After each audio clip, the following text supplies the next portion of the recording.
স্বপ্ন হচ্ছে তিন প্রকার। একটা হচ্ছে আল্লাহ তাআলার পক্ষ থেকে, যেটা আল্লাহ দেখান। আরেকটি হচ্ছে শয়তানের পক্ষ থেকে, যেটি শয়তান মানুষকে দেখায়।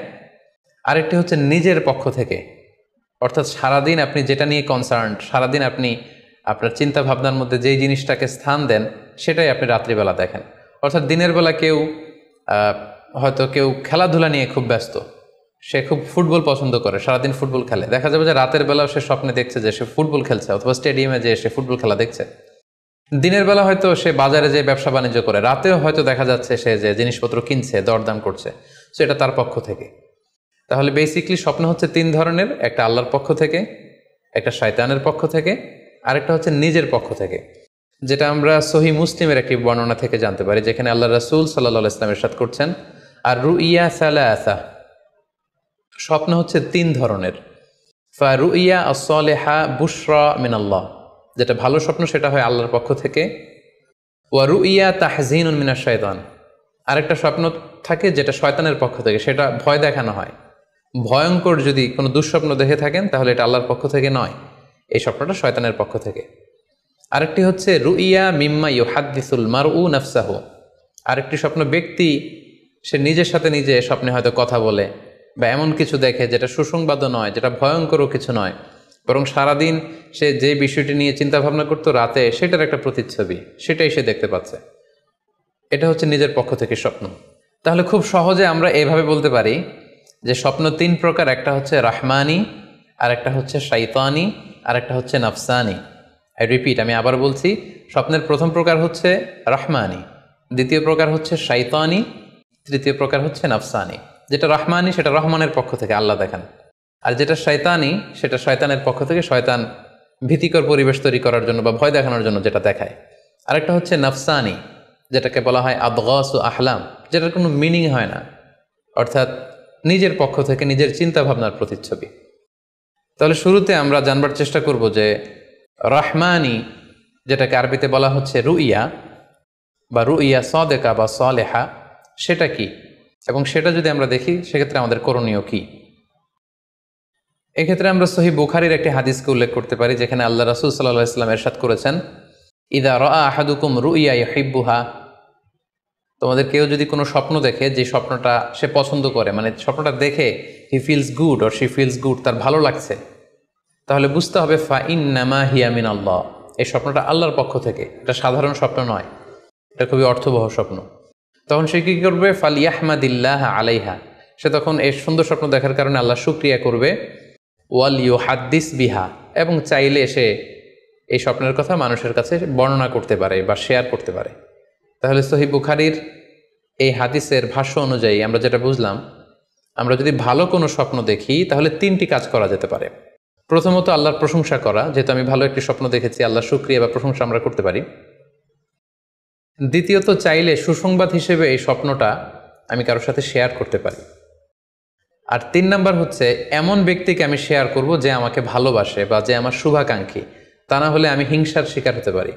কারণ আন-নি'মাতু মাহসুদা, যে কোনো ধরনের নেয়ামতি, আপনি যদি আল্লাহর কোনো বিশেষ মার্সি, ব্লেসিংস বা নেয়ামত পেয়ে ধন্য হন, এটা সবার ভালো নাও লাগতে পারে, এটা সবার অন্তরে সহ্য নাও হতে পারে, ফলে আপনি হিংসার শিকার হতে পারেন। সো ভালো স্বপ্ন দেখলে আপনি চাইলে কারোর কাছে শেয়ার করতে পারেন, সেক্ষেত্রে সে যদি আপনার শুভাকাঙ্ক্ষী হয় বা আপনাকে পছন্দ করে, আপনাকে ভালোবাসে, এরকম কাছের কারোর সাথে আপনি শেয়ার করতে পারেন। আমরা সবাই নিঃসন্দেহে এরকম ভালো ভালো স্বপ্ন দেখতে চাই, আমরা কেউই ভয়ঙ্কর কোনো স্বপ্ন দেখতে চাই না।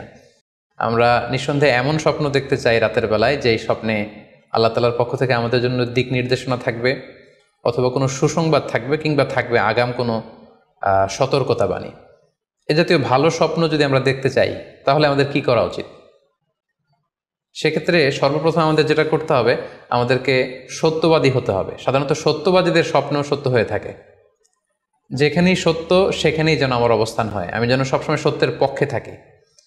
2 নম্বর হচ্ছে আকলুল হালাল, আমাকে হালাল খেতে হবে। যারা হালাল খায় তাদের স্বপ্ন সাধারণত সত্য হয় এবং অর্থবহ স্বপ্ন হয়। পাশাপাশি আল্লাহ তাআলার দেয়া যে আদেশ নিষেধ সেগুলো আমাকে মেনে চলতে হবে। 4 নম্বরে রাত্রিবেলা আমি যখন ঘুমাবো আমাকে অজু করে ঘুমাতে হবে। ওয়ায়ানামু আলা তাহারা, পবিত্রতার সাথে যদি কেউ ঘুমায় তাহলে অজু করে ঘুমালে রাতে সে যে স্বপ্ন দেখবে সাধারণত সে স্বপ্নটি সত্য হয়।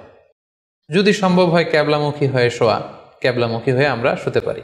এই বিষয়গুলো যদি আমরা এনশিওর করতে পারি, অর্থাৎ সত্যবাদী হওয়া, হালাল খাবার খাওয়া, আল্লাহর দেয়া বিধিনিষেধ সবসময় মেনে চলবার চেষ্টা করা, রাত্রিবেলা অজু অবস্থায় ঘুমানোর অভ্যেস করা, পাশাপাশি ক্যাবলামুখী হয়ে শোয়ার চেষ্টা করা, এই বিষয়গুলো যদি আমরা মেনটেন করার চেষ্টা করি তাহলে আমরা যে স্বপ্নগুলো দেখব সেগুলো সত্য স্বপ্ন হবে বলে আমরা আশা করি। প্রিয় সুধী, এবারে আমরা জানব স্বপ্নের দ্বিতীয় প্রকারের ব্যাপারে, অর্থাৎ যেটাকে আরবিতে বলা হচ্ছে হলম, বা আমরা বলেছি শয়তানি, যেটা শয়তানের পক্ষ থেকে আসে। সেক্ষেত্রে শয়তান এটা সাধারণত মানুষকে ভয় দেখানোর জন্য, ঘুমের মধ্যে তার কোনো অকল্যাণ করার জন্য যে স্বপ্নটা দেখায়, এটা হচ্ছে শয়তানি। সেক্ষেত্রে সহিহ মুসলিমের একটি হাদিসের কথা আমরা এখানে উল্লেখ করতে পারি। সেখানে আল্লাহ রাসূল সাল্লাল্লাহু আলাইহি ওয়াসাল্লাম বলেছেন, আর রুইয়া মিন আল্লাহ, ভালো স্বপ্ন হচ্ছে আল্লাহর পক্ষ থেকে, ওয়াল হুলমু মিনাশ শাইতান, আর খারাপ স্বপ্ন হচ্ছে শয়তানের পক্ষ থেকে। এখন কেউ যদি আমরা এই ভয়ঙ্কর স্বপ্ন রাতে দেখে ফেলি, যেটাকে আমরা নাইট মেয়ার বলি বা হরর ড্রিম বলি, ভয়ঙ্কর স্বপ্ন বা দুঃস্বপ্ন, যেটা দেখে আমরা খুব হাঁপিয়ে উঠি, আমাদের শ্বাস প্রশ্বাসের গতিবিধি বেড়ে যায়, আমরা খুব ভয় পাই, প্রচণ্ড ভয়ে আমরা আতকে উঠি এবং ঘুম ভেঙে যায় আমাদের, এরকম ভয়ঙ্কর স্বপ্ন যদি আমরা দেখি তখন আমরা কি করব? এ ব্যাপারে কি ইসলামের কোনো দিক নির্দেশনা আছে? হ্যাঁ, অবশ্যই দিক নির্দেশনা আছে। সেক্ষেত্রে আমরা সহিহ মুসলিমের একটি হাদিস উল্লেখ করতে পারি এখানে, যেখানে আল্লাহ রাসূল সাল্লাল্লাহু আলাইহি ওয়াসাল্লাম বলেছেন, ইযা রাআ আহাদুকুম আর রুইয়া ইয়াকরাহুহা, তোমাদের কেউ যদি রাতে এমন কোনো স্বপ্ন দেখে যেটা সে অপছন্দ করে, মানে ভয়ঙ্কর ভীতিকর দুঃস্বপ্ন যদি সে দেখে, তাহলে ফাল ইয়াবসুক আন ইয়াসারিহি সালাসান, সে যেন তার বাম দিকে 3 বার থুতু ফেলে। ওয়াল ইস্তাইয বিল্লাহি মিনাশ শাইতানি সালাসান, আর সে যেন শয়তানের ব্যাপারে আল্লাহ তাআলার কাছে 3 বার পানাহ চায় বা আশ্রয় প্রার্থনা করে। ওয়াল ইয়াতাহাওয়াল আন জামবিহি আল্লাযী কানা আলাই, আর যে পাশে হয়ে সে শুয়েছিল সে পাশ চেঞ্জ করে অন্য পাশ হয়ে যেন সে ঘুমায়। সুবহানাল্লাহি বিহামদি, কত চমৎকার দিক নির্দেশনা। এবং সুনানে ইবনু মাজায় আরও একটি সহিহ হাদিস আমরা এখানে উল্লেখ করতে পারি, যেখানে আল্লাহ রাসূল সাল্লাল্লাহু আলাইহি ওয়াসাল্লাম বলেছেন, ইযা রাআ আহাদুকুম রুইয়া ইয়াকরাহুহা, কেউ যদি রাতে খারাপ বা ভয়ঙ্কর কোনো স্বপ্ন দেখে, ফালিয়াতাহাওয়াল, সে যেন তার বিছানা চেঞ্জ করে নেয়, জায়গা চেঞ্জ করে নেয়। অর্থাৎ সে যে বিছানায় শুয়েছিল সেখানে না, সে অন্য কোথাও শোবে, অথবা যেই টার্নে শুয়েছিল অন্য টার্নে চলে যাবে, ডানে হলে বায়ে, বায়ে হলে ডানে। ওয়াল ইয়াতফুল আন ইয়াসারিহি সালাসান, এবং তার বাম দিকে যেন সে 3 বার থুতু ফেলে। ওয়াল ইয়াসআলিল্লাহ মিন খায়রিহা ওয়াল ইয়াতাআওয়ায মিন শাররিহা, এবং সে যেন এই স্বপ্নের ভালো দিকটা আল্লাহ তাআলার কাছে কামনা করে, এবং এই স্বপ্নের মন্দ বা অকল্যাণকর দিক থেকে যেন সে আল্লাহ তাআলার কাছে পানাহা চায়। সম্মানিত সুধীমণ্ডলী, এই হাদিস দুটির আলোকে আমরা বুঝতে পারি যে কেউ যদি হরর ড্রিম বা নাইট মেয়ার, যেটাকে আমরা দুঃস্বপ্ন বা ভয়ঙ্কর স্বপ্ন বলছি, এই ধরনের স্বপ্ন অনেকেই দেখে থাকে এবং আমাদের কাছে প্রায়ই বলে যে সে দুঃস্বপ্ন দেখে রাতের বেলা, ভয়ে সে ভড়কে যায়, আতকে ওঠে, ঘুম ভেঙে যায়। এ জাতীয় দুঃস্বপ্ন যদি আপনারা কেউ দেখেন, সেক্ষেত্রে এই হাদিসের আলোকে আমরা বলতে পারি যে আপনি 6টি কাজ করবেন। 1 নম্বর হচ্ছে আপনি বাম দিকে 3 বার থুতু ফেলবেন। 2 নম্বর হচ্ছে 3 বার আপনি তাআউজ পড়বেন, অর্থাৎ আপনি পড়তে পারেন আউযু বিল্লাহি মিনাশ শাইতানির রাজিম, অর্থাৎ হে আল্লাহ, আমি বিতাড়িত শয়তানের ব্যাপারে আপনার কাছে পানাহ চাচ্ছি। অথবা আপনি পড়তে পারেন আউযু বিল্লাহি মিন শাররিহা, হে আল্লাহ, আমি এই শয়তানের অকল্যাণকর বা যেই এভিল সাইড আছে, খারাপ দিক আছে, এই ব্যাপারে আমি আপনার কাছে পানাহ চাচ্ছি। 3 বার আপনি এটা পড়বেন। 3 নম্বরে আপনি যদি আপনার ঘুমকে আবারও কন্টিনিউ করতে চান, তাহলে বা দিকের থেকে যদি স্বপ্ন দেখেন তাহলে আপনি ডান দিকে টার্ন করবেন। আপনি ডান কাতে ঘুমাচ্ছিলেন এরকম যদি হয়, তাহলে বাম দিকে আপনি সরে যাবেন, অথবা যেখানে শুয়েছিলেন ওই জায়গাটা চেঞ্জ করে অন্য কোথাও শোবেন। 4 নম্বর হচ্ছে আপনি যদি ঘুম আর কন্টিনিউ করতে না চান, তাহলে আপনি অজু করে ফেলবেন। তাৎক্ষণিক আপনি আপনার ঘুম যদি আপনি কন্টিনিউ করতে না চান, অজু করে ফেলবেন এবং 2 রাকাত সালাত আদায় করবেন। 5 নাম্বার হচ্ছে এই স্বপ্ন আপনি কারোর সাথে শেয়ার করবেন না। এ ব্যাপারে আমরা সামনে বিস্তারিত বলছি। ভয়ঙ্কর স্বপ্ন দেখলে সাধারণত কারোর সাথে শেয়ার করবেন না। যদি শেয়ার করতে হয় তাহলে প্রলিফিক স্কলার, ভালো আলেম, যার এলেম আছে, যার আমল আছে, এরকম লোক, কিংবা আপনার ওয়েল উইশার যারা আছে, আপনার শুভাকাঙ্ক্ষী, এরকম কারোর সাথে শেয়ার করতে পারেন। 6 নাম্বার, যদি সুযোগ হয় আপনি কিছু চ্যারিটি করে যেতে পারেন, দান করে যেতে পারেন, কারণ সাদাকাতু তারুদ্দুল বালা, দান করলে, চ্যারিটি করলে এটা মানুষের বিপদ বা বালা মুসিবতকে দূর করে দেয়। এ পর্যায়ে আমরা শুনব স্বপ্নের 3 নম্বর প্রকারের ব্যাপারে, অর্থাৎ যেটাকে আমরা বলেছিলাম আদগাস ও আহলাম বা নাফসানি, এটা আল্লাহ তালাও দেখান না, যেটা শয়তানও ভয় দেখানোর জন্য দেখায় না, বরং এটা আমার চিন্তা ভাবনার প্রতিচ্ছবি।